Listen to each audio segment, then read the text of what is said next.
So this is Vlogmas.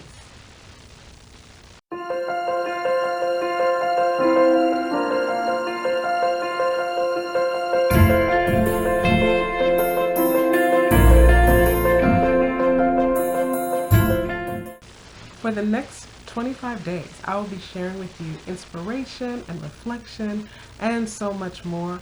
I hope you'll journey with me to Christmas together during this Advent season.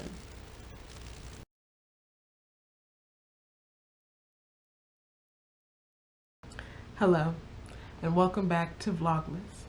So the second day, I'm going to deal with a topic that I think is really important to consider during the holiday season. And that is the fact that while many people are excited and looking forward to these days and these next few weeks with anticipation and busy buying gifts and planning outings and things of that nature, a lot of people really are suffering during this time and are dealing with grief and loss and despair. And it might be the end of a relationship or the loss of a loved one.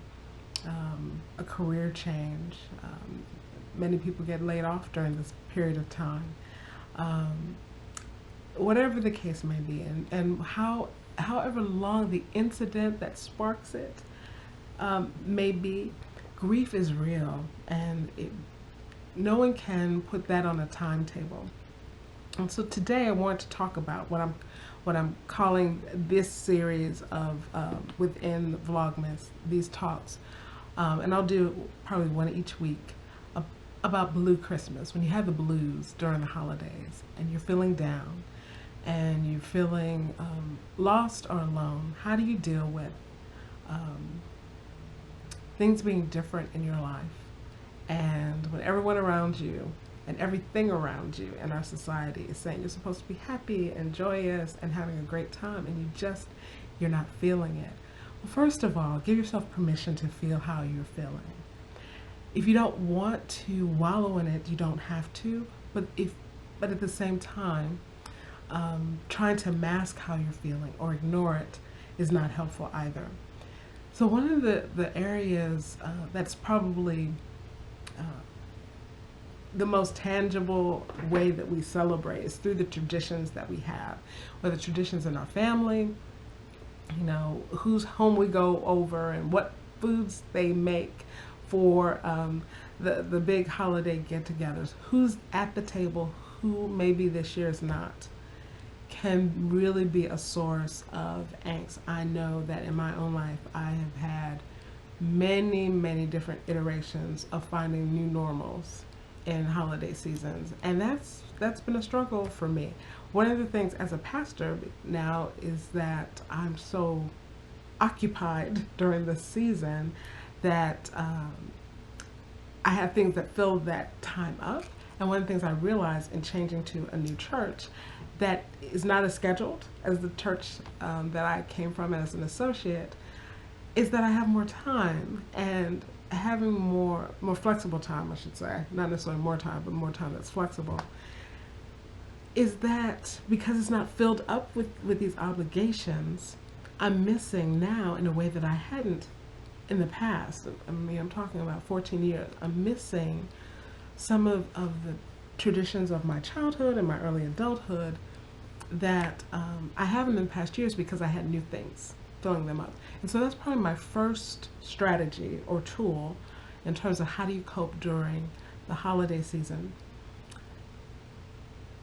Find new traditions, new ways that are meaningful for you, that fill you up, to replace the things that you can no longer do.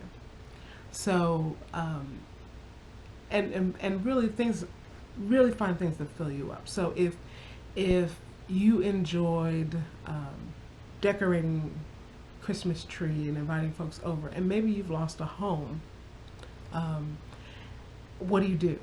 So maybe you scope out the tree lighting ceremonies in your community or in neighboring communities, and you attend them. Invite someone to go along and plan, having your favorite chocolate or cider or whatever it is. Maybe a dessert a little dessert at a restaurant or something to incorporate that. But basically find new traditions, create new traditions, so that you don't have to recreate what you did, but fill that space so that you don't feel that you've lost something, that you have lost something, I should say, but that you have only lost something. Now also turn that into a way to gain something new, something valuable, something that you enjoy, and recognize that, in different years that will be more palatable than in others. That will be more enjoyable. It'll be easier some years than others. And who knows what that timetable will be. Everyone experiences grief differently. And the most important thing is to understand and give yourself grace for receiving that differently, for navigating through that process on your timetable, not someone else's arbitrary. People will tell you to get over things. People will tell you what you should and shouldn't do. And I'm a firm believer that you should figure out what works for you, knowing that there are different strategies that might be helpful. So you can always listen to what someone gives you in terms of advice and see if it resonates. If it resonates, then try it. If it doesn't, thank them for doing what they can do or try to do to bring you comfort. I also know that a lot of times people will give you a list of things you shouldn't say, but what I found is that whenever someone says, well, don't say list of these things to someone, there's something in that list that at some point someone said to me in different times of grief that was helpful for me. So, there are probably some things out there that aren't helpful just in general. But if you receive it in the spirit that someone gives it, with that advice, is knowing that they care about you, they want to make things better. They can't, except through their presence. And sometimes you can just say, I'm just glad. I'm just glad that you thought about me, or that you're here with me, or that you spend time with me. That means a lot.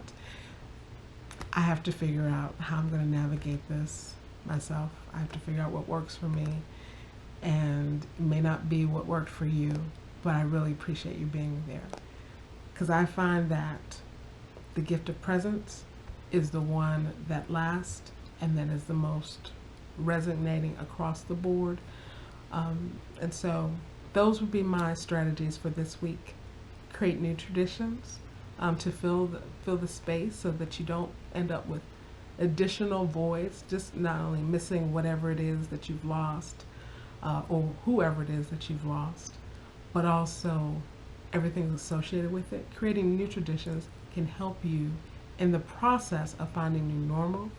And probably the most important strategy is to give yourself grace and figure it out for yourself, and however it works for you is fine. It works for you. My prayer for you during this season is that you feel God's presence, no matter what else you may be feeling, that you know that God is with you. Be blessed.